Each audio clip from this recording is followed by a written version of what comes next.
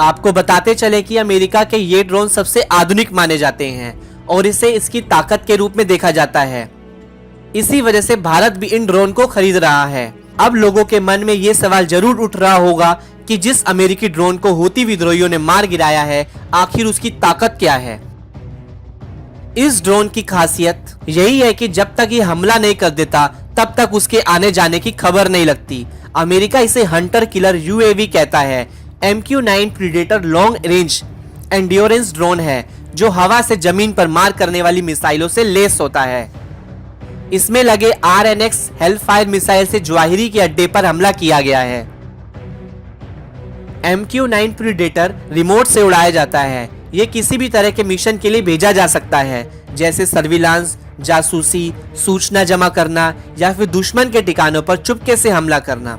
इसकी range 2100 kilometre है।